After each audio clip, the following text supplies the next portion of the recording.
They want to be able to move. They want to be able to secure the job. What they need is a responsive lender to a responsible homeowner.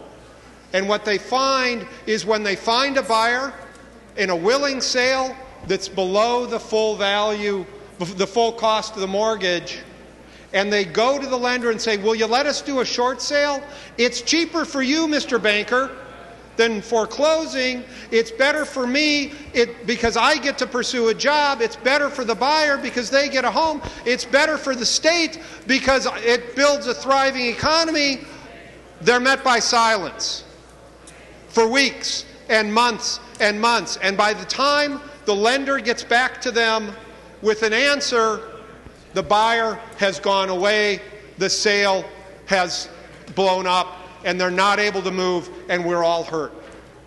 This simply requires banks and lenders to respond in 30 days, more than enough time to make a decision, focus their attention, and allow that transaction to occur or not occur if the lender so chooses.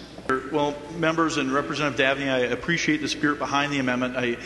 I really do, and I know that this is a problem, and I know it's something that's impacted people in every district in the state, all of our districts.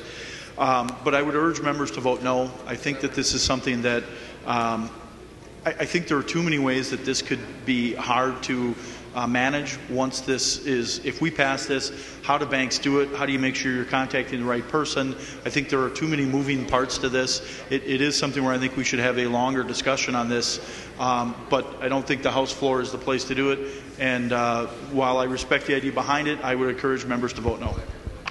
Well, you know, it's an interesting argument to make since these were introduced several weeks ago, these bills, as separate bills. A hearing was requested in Chair Hoppe's committee, but he didn't apparently find the time to actually sort those things out in committee, because you're right, it would have been nicer to do that at that time. But I do think the fact that there's an urgency to getting help to these homeowners, again, very common sense legislation. If we're not going to be able to get bipartisan cooperation and getting hearings on our bills, our only recourse is to actually bring them to the floor and do it here. So I think it's an unfortunate, in response to Chair Hoppe's argument, I think it's a situation he brought on himself by his unwillingness to hear these bills. And in fact, when these bills were introduced, I think Chair Hoppe's response and the leadership's response was, well, there's really not any issue left with foreclosures that we have to deal with. I think the people of Minnesota know that that's not the case, and so I would urge a yes vote on this amendment.